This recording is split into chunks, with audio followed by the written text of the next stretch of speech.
बिस्मिल्लाहिर्रहमानिर्रहीम। अस्सलाम वालेकुम। मेरा नाम सबीन शहबाज है। अमरीन अली मेरे साथ मौजूद हैं। ईरान और अमेरिका जंग के जो बादल हैं वो भी ख़त्म नहीं हुए। अभी भी जंग के जो खतरात हैं वो मंडला रहे हैं। जंग के हवाले से अमरीन के पास कुछ खबरें हैं, कुछ चीज़ें हैं, उस पर बात करेंगे। और दूसरे हिस्से में हम बात करेंगे एक इंटरेस्टिंग डेवलपमेंट तो उसको नहीं कह सकते, पाकिस्तान के लिए जो है वो लम्हा फिक्रिया है, स्पेशली हमारे जो सिक्योरिटी इदारे उनके लिए। लेकिन गुज़िश्ता रोज़ एक केस जो है वो हुआ है और एक वाक़या मंज़र-ए-आम पर आया है कराची का, जहाँ पर एक क्रिमिनल एक खातून थी जो मंशियात फरोश थी, उसको किस प्रोटोकॉल में लाया गया, उस पर बात करेंगे। उस पर कुछ चीज़ें हैं और उसके बाद तीसरे हिस्से में हम बात करेंगे जो है वो इमरान खान से मुलाकात का गुज़िश्ता रोज़ दिन था और इमरान खान की जो बहनें हैं उनकी मुलाकात भी जो है वो गुज़िश्ता रोज़ नहीं होने दी गई। और फिर वज़ीर आला खैबर पख्तूनख्वा सुहेल अफरीदी पहुंचे ज़रूर, लेकिन वो बगैर किसी डेवलपमेंट के या बगैर कुछ कहे वहाँ से वापस आ गए। और उन्होंने कहा है कि नेक्स्ट वीक जो है वो चीज़ें मज़ीद बेहतर जो है वो होने की उम्मीद है। अब ये इसी उम्मीद पर जो है वो हर हफ्ते वापस जाते हैं। बहरहाल उस पर भी बात करेंगे। अमरीन, मैं सबसे पहले ईरान और अमेरिका की जो जंग है उसी से शुरू करना चाहूँगी।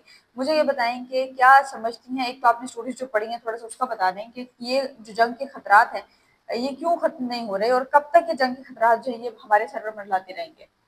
सबसे पहले तो thank you so much Sabeen. हम लोग 2-3 दिन का गैप आया, लेकिन ये कि हम कोशिश तो यही होती है कि डेली अपने जो फैंस हैं उनसे इंटरेक्शन करें, लेकिन बस मसरूफियात होती हैं। लेकिन कोशिश करेंगे कि डेली इस चीज़ को कंटिन्यू किया जाए।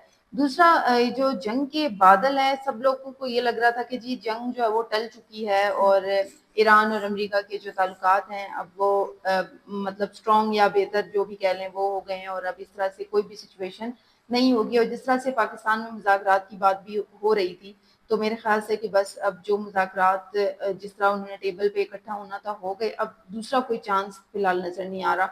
अगर सदर डोनाल्ड ट्रंप की बात करें तो again and again Pakistani field marshal की तारीफ भी करते नजर आ रहे हैं और इसके साथ साथ मुख्तलिफ बयानात दे रहे हैं, लेकिन उनके किसी भी बयान में ये शामिल नहीं है कि दोबारा वो टेबल टॉक करना चाहते हैं, क्योंकि उन्होंने पहले ही कह दिया था कि जी अब हम नहीं जाएंगे, सफ़र में वक्त बर्बाद होता है और ये ऑन कॉल चीज़ें हो सकती हैं। जिस तरह से उन्होंने कहा भी है कि हमारा जो राब्ता है वो ईरान के आला उहदेदारों से, आला क़यादत से होता रहा है इस जंग के हवाले से।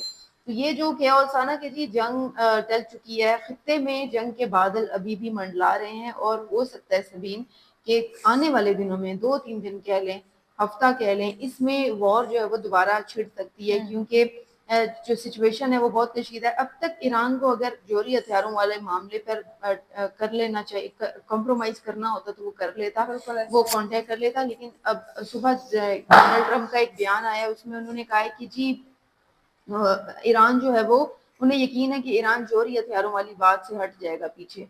आपको लगता है कि वो हट जाएगा जिस तरह से नहीं अमरीन, क्योंकि ये एक एक तो जौहरी हथियार वाली एक वाहिद चीज़ है, वाहिद तो नहीं है लेकिन ये जौहरी हथियार वाली चीज़ में बहुत बड़ी वजह है जिस पर ईरान का जो डेडलॉक है वो बरकरार है। बाकी जो आपने बात की डोनाल्ड ट्रंप के पाकिस्तान आने की या अमरीकी वफूद का, तो इत्तलात हैं और कुछ खबरें गर्दिश कर रही हैं इस्लामाबाद की हदूद में कि डोनाल्ड ट्रंप जो है वो आने वाले दिनों में पाकिस्तान आ सकते हैं और वो फिर एक आध घंटा क्याम करेंगे लेकिन पाकिस्तान आएंगे। लेकिन अब आप ये देखेंगे, अगर इन केस पे डोनाल्ड ट्रंप आते भी हैं, जिसकी कंफर्मेशन अभी तक नहीं है, लेकिन अगर डोनाल्ड ट्रंप पाकिस्तान आते भी हैं तो ये कितनी बड़ी डेवलपमेंट होगी कि एक सुपर पावर का जो सदर है वो पाकिस्तान जो है वो आएगा। लेकिन उसके साथ साथ जो आपने बात की कि फील्ड मार्शल की भी तारीफ करते नजर आ रहे हैं, वज़ीर आज़म शहबाज शरीफ की भी, तो बिल्कुल ऐसा ही है। डोनाल्ड ट्रंप का एक बयान अभी 2-3 दिन पहले जो है वो उन्होंने एक प्रेस से बात कर रहे थे, तो एक खातून साहब थी, उसने उनसे सवाल किया कि पाकिस्तान का जो किरदार है वो उसमें आप कैसा समझते हैं। तो उन्होंने कहा कि पाकिस्तानी जो क़यादत है, पाकिस्तानी फील्ड मार्शल, अब नाम लिया बिल्कुल उन्होंने कि आसिम मुनीर और वज़ीर आज़म शहबाज शरीफ जो है, इन दोनों का जो किरदार है वो काबिल दीद है और दोनों ने बहुत ही बेहतरीन तरीके से जो मुज़ाकरात थे उसमें मीडिएटर का जो रोल है वो प्ले किया है। लेकिन अगर डोनाल्ड ट्रंप पाकिस्तान आते हैं तो इसके बाद फिर जो सूरत हाल है खित्ते में वो किस तरह से पैदा होगी। लेकिन जो आपने बात की कि जंग मजीद छिड़ सकती है, तो ये भी बिल्कुल ठीक है, क्योंकि यही चीज़ है कि अगर तो जौहरी हथियार से ईरान पीछे हट जाता है, जो कि मुझे मेरे ज़ाती ख्याल में ईरान पीछे नहीं हटेगा, लेकिन अगर ईरान पीछे हट जाते तो ये वाहिद चीज़ है जिससे जंग रुक सकती है। अगर ईरान पीछे नहीं हटता तो जो डोनाल्ड ट्रंप भी कहते आ रहे हैं कि हम जो है वो हमला करेंगे और दुश्मन को मुंह तोड़ जवाब देंगे, हम ये करेंगे, तो फिर देखिए कुछ भी हो सकता है। ऐसा ही तो है। अगले 2 हफ्ते जो है वो जंग की सूरत हाल के हवाले से जो है वो खासे अहम है। ना सिर्फ जंगी सूरत हाल बल्कि पाकिस्तान के हवाले से भी मेरा ख्याल है कि बड़े अहम होने जा रहे हैं, क्योंकि अगर अगले हफ्ते में डोनाल्ड ट्रंप या आप विक्की बक्स या ईरानी वक्त कोई भी पाकिस्तान आता है तो फिर उसका अब हाँ एक इसमें और चीज मेंशन करना जरूरी है। सोशल मीडिया पर एक चीज चल रही थी 2-3 दिनों से कि हाँ, नूर खान ड्रोन्स वाली। एयरबेस पे कुछ जो है वो ईरानी जो तैयारे हैं वो मौजूद हैं और वो कुछ सामान लेकर आ रहे हैं, कुछ लेकर जा रहे हैं, इस तरह से चीज हो रही थी। तो कल पाकिस्तान ने वाज़ेह तौर पर इसकी तरदीद किया और तर्जुमान दफ्तर खारजा जो है उनकी जानिब से इस चीज को क्लियर किया गया है बैनुल अक़वामी सतह पर भी कि ऐसा कुछ नहीं है, कोई भी ईरानी तैयारा पाकिस्तान की हदूद में नहीं है।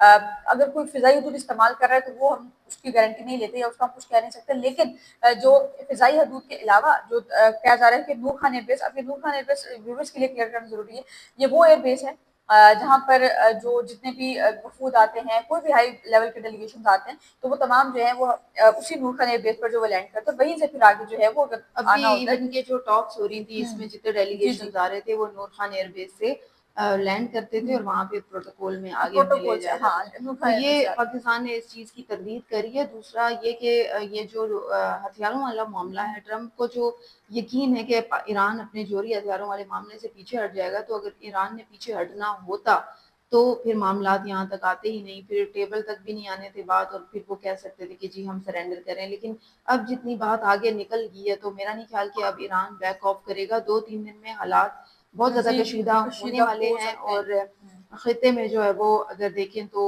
ये नहीं हम कह सकते कि अमन जो है वो फिलहाल है, अमन नहीं है बिल्कुल भी। चीज़ें आउट ऑफ कंट्रोल हैं, और पाकिस्तान में तो खैर वैसे ही चीज़ें आउट ऑफ कंट्रोल हैं। जिस तरह से सभी पेट्रोल जा रहा बिल्कुल है ऊपर, ऐसा है। 400 से ऊपर चला गया पेट्रोल, तो जो आम बंदा हमारे तो है। कैदी भी जो है वो आउट ऑफ कंट्रोल हैं। ये हम हाँ, दूसरे कैदियों से रिलेटेड दूसरी बात टॉपिक की आई तरफ हम तबीन, आ ही रहे ये थे। क्या मामला हुआ है, ये तो कल पिंकी वाला क्या मामला अब है? ये एक खातून है पिंकी, इनको मतलब इनको उर्फ है, इनका पिंकी है, नाम इनका कोई और है। नाम अब ये इनका खातून अनमोल है। मंशियात अनमोल नाम है, हाँ ये नाम इनका अनमोल है और वो कहते हैं इनको पिंकी है। तो ये खातून जो है ये आई हैं कराची की अदालत में, इनको पेश किया गया। ये मंशियात फरोश और कहा जा रहा है कि ये सबसे बड़ी कराची की मंशियात डीलर है। अब आप ये देखें कि ड्रग डीलिंग में एक खातून इन्वॉल्व है और वो खातून किस हद तक इन्वॉल्व है, और उसके बाद फिर उसको जिस तरह से अदालत पेश किया जा रहा है, वीडियो सोशल मीडिया पे आपने भी यकीनन देखी होगी।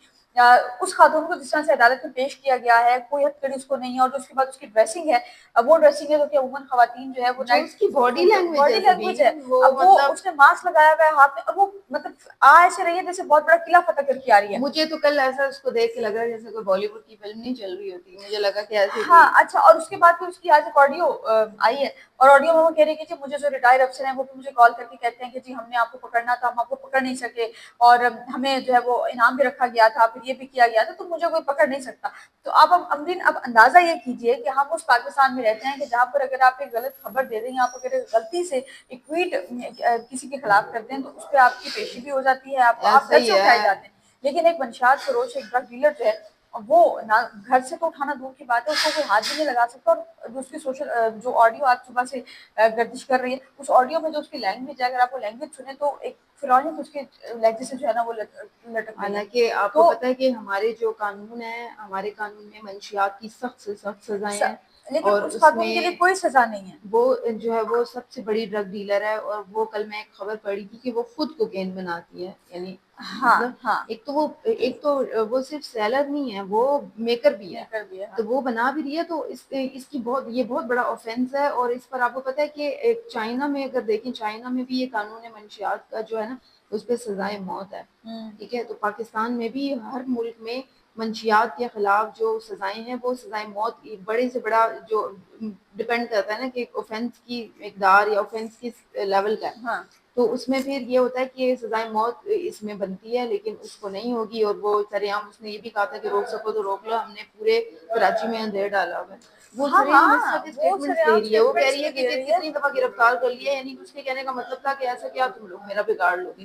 तो पाकिस्तान में जी ये और कह रहे हैं कि इस खातून ने शादी की थी, किसी एक प्रॉपर्टी डीलर था, उससे शादी की थी, उसके बाद इसकी डाइवोर्स हुई, फिर इसने दूसरी शादी की, उसकी भी डाइवोर्स हुई, फिर तीसरी उसमें इसने अपने भाई और भाइयों के साथ मिलकर मंशियात का कारोबार शुरू किया था, और वो ड्रग डीलिंग जो है उसमें इतनी स्ट्रांग हो गई कि अब ये एक कहती है मैं ब्रांड हूँ, और वो उसने अपने कहा आप को है कि ब्रांड वो कह रही लाहौर में, है। कराची में और इस्लामाबाद में, तीनों बड़े शहरों में वो अपनी ये सप्लाई करती है। तो ये हाँ एक बहुत बड़ा लम्हा फिक्रिया है कि आपकी मंशियात जी, अब तो मंशियात फरोश सरेआम, पहले थोड़ा सा खौफ होता था, सुनते थे हम कि जी बड़ा, बिल्कुल ऐसा लेकिन ही अब सरेआम आके कहते हैं कि जी रोक सको तो रोक लो, आप लोग क्या ही कर लोगे। तो ये तमाम, एक तो पर आलमी सतह वीडियो पे ये चीजें हाँ, चल रही हैं, फिर लोकल सतह पे भी कुछ अच्छी चीजें नहीं है मुल्कों के बिल्कुल, अंदर देखें बिल्कुल तो ये ऐसा ही है। तमाम बहरहाल चीजें। लंबी वीडियो लंबी हो रही है। जिस टॉपिक पे हमने बात करनी थी, लेकिन ज़ाहिर है वीडियो ज़्यादा लंबी हो रही है, तो उस पे इंशाल्लाह कल फिर हम जो है बात करेंगे। फिर वक्त के लिए इतने, मुझे और अमरीन अली को अपनी दुआ में याद रखना, बहुत ख्याल रखिएगा। अल्लाह हाफ़िज़।